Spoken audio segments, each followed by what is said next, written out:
Perkenalkan, nama saya Bagas Septiawan, NIM 19086106. Mata kuliah Dasar-dasar Ilmu Pendidikan. Beda di sini saya akan menganalisis tugas permasalahan pendidikan di Indonesia. Yang pertama, pemerataan pendidikan di Kalimantan. Faktor yang mempengaruhi perkembangan permasalahan: keterbelakangan sarana. Masyarakat kita umumnya berada di daerah terpencil yang ekonominya lemah dan kurang terdidik, akan mengalami keterbelakangan sarana kehidupan. Letak geografis Indonesia. Seperti yang kita ketahui bahwa Indonesia mempunyai wilayah yang sangat luas dan ini mungkin akan berdampak pada tidak meratanya pendidikan di Indonesia, khususnya di daerah terpencil. Faktor SDM, sumber daya manusia. Faktor ini sangat menentukan dalam pemerataan pendidikan. Kekurangan SDM seperti tenaga pendidik akan memicu permasalahan pendidikan. Upaya penanggulangan permasalahan sistem pamung pendidikan oleh masyarakat, orang tua, dan guru ke beberapa provinsi. A. SD kecil pada daerah terpencil. B. Sistem guru kunjung. C. SMP terbuka. Pengelolaan pendidikan ketenagaan pendidikan. Tenaga kependidikan antara lain pada peningkatan kualifikasinya, memberikan kesejahteraan kepada seorang guru, mengirimkan tenaga pengajar yang berkualitas ke daerah yang kekurangan tenaga pendidik,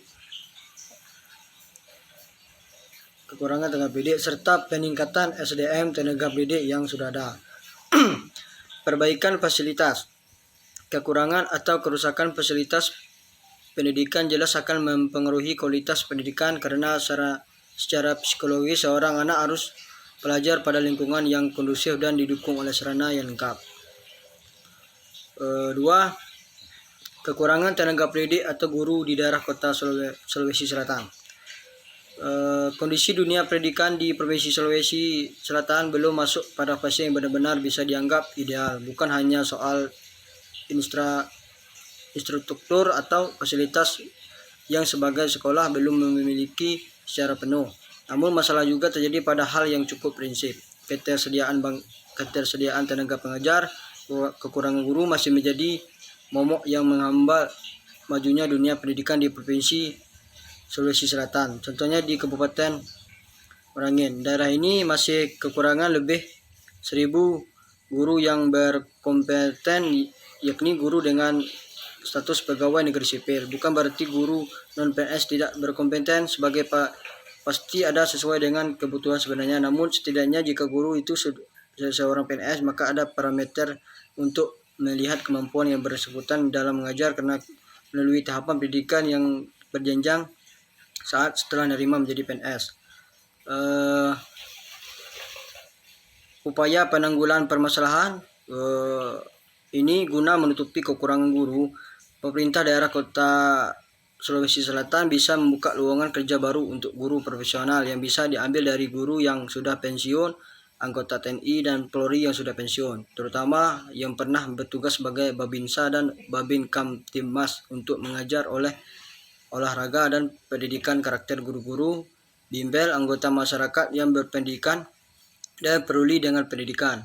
Guru profesional yang diutamakan adalah kemampuan mengajarnya.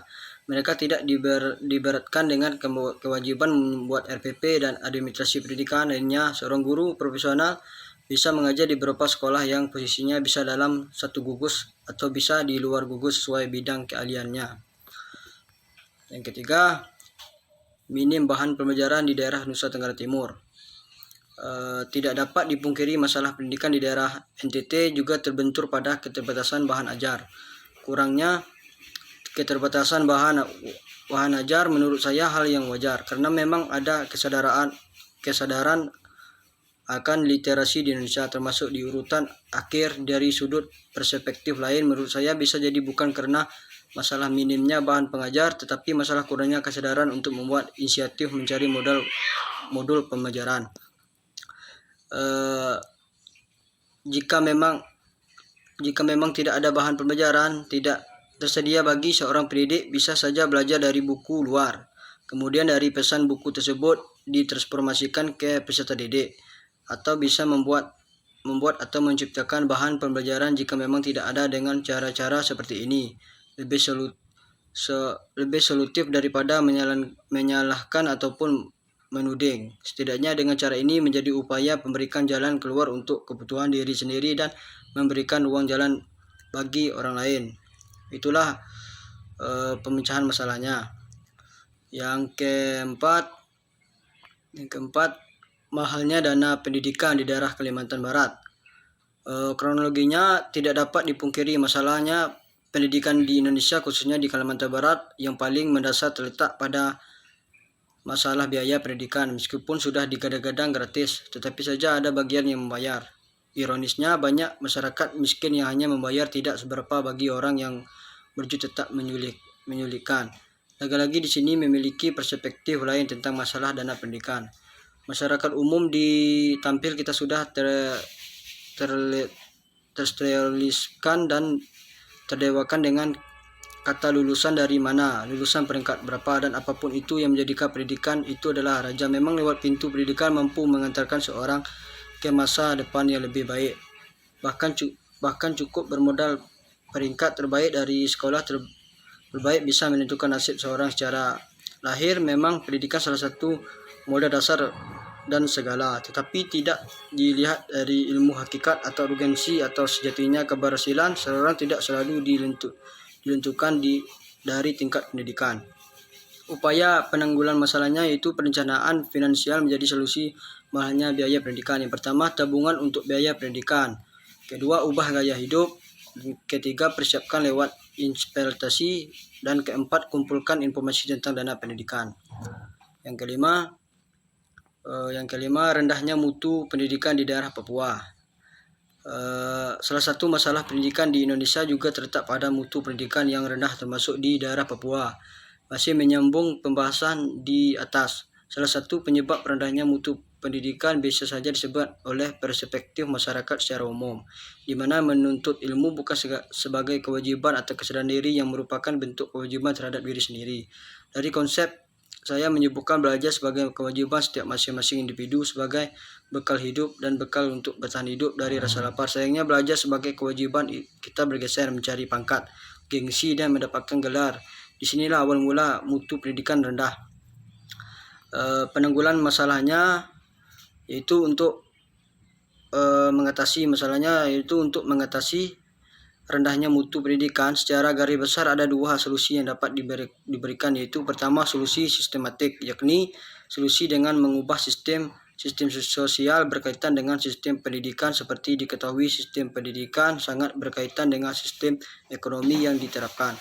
Secara pendidikan di Indonesia sekarang diharapkan dalam konteks sistem ekonomi kapitalisme atau mazhab neoliberalisme yang berprinsip antara lain penerapan dan tanggung jawab negara dan urusan publik termasuk pendanaan atau pendidikan.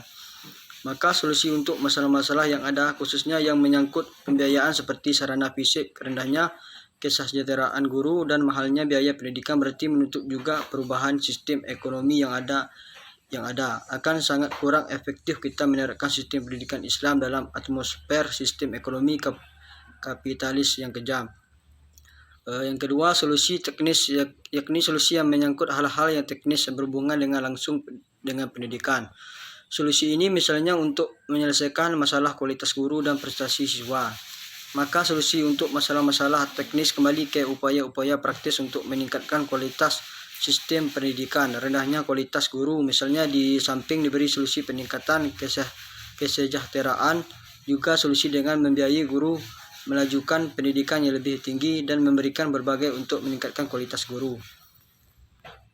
Yang keenam, masalah minoritas bagi kelompok difabel di Kota Sungai Penuh, Jambi. Masalah pendidikan di Indonesia banyak dijadikan sorotan adalah masalah pendidikan bagi kelompok difabel. Ternyata masih banyak kelompok difabel yang kesulitan dalam mencari sekolah inklusi. Itu berarti masih sedikit sekolah-sekolah inklusi bagi mereka. Satu sisi, sekolah inklusi secara tidak langsung juga mengkotak-kotakkan dan semakin tereksklusi dari realitas sosial. Kendala yang dihadapi bagi difabel ketika memutuskan sekolah umum, mereka terkendala dari pembangunan sekolah yang tidak ramah untuk difabel. Misalnya tidak ada jalan khusus di Fabel yang menggunakan sepatu roda atau pintu kurang representatif bagi difabel, belum lagi masalah buku-buku pelajaran yang dikemas dalam huruf Braille. Upaya penanggulangan masalahnya untuk mengatasi, pemerintah Kota Sungai Penuh melakukan upaya persuasi sebelum memulai kegiatan belajar mengajar. Salah satunya upaya persuasi yang terdapat ditempuh adalah melibatkan lembaga pendamping disabilitas ketika diskriminasi terjadi. Buka jalur komunikasi melalui lembaga pendamping disabilitas. Biarkan mereka yang menyampaikan solusi kepada pihak sekolah. Yang ketujuh, sarana dan prasarana pendidikan tidak memadai di daerah Maluku Utara. Masalah pendidikan di Indonesia khususnya di daerah Maluku Utara yakin sering dikeluhkan, baik dikeluhkan oleh wali murid, guru, dan muridnya itu sendiri. Tidak dapat dipungkiri dari segi sarana dan prasarana memang kurang memadai, terutama sekolah-sekolah yang ada di pedesaan, pinggiran, dan sekolah yang ada di pelosok. Ini masalah yang klasik dan sudah tidak asing lagi memang, namun seburuk-buruknya sarana dan prasarana yang ada di pinggiran kota dan di desa masih ada masalah pendidikan Indonesia yang lebih parah. Kita tahu bahwa Indonesia negara kepulauan yang memiliki banyak sekali pulau, banyak daerah bagian yang tidak terakses seperti hanya ditinggal tempat kita tinggal saat ini. Cara mengatasi masalahnya yaitu membuat surat pemenuhan sarana prasarana pendidikan kepada pemerintah agar kita dapat diberikan sarana dan prasarana yang layak dan lebih terjamin ke depannya. Dengan adanya bantuan dari pemerintah dan guru harus mencari alternatif lain untuk melakukan pembelajaran dengan memperhitungkan atau mengubah metode pelajaran dengan di luar ruangan, bisa disebut dengan lebih mengarahkan siswa untuk belajar dalam luar dengan berdiskusi bersama. Baiklah, itulah presentasi dari saya atau tugas menganalisis permasalahan pendidikan di Indonesia. Jika ada salah tolong dimaafkan. Sekian dari saya. Wabillahi taufiq wal hidayah. Wassalamualaikum warahmatullahi wabarakatuh.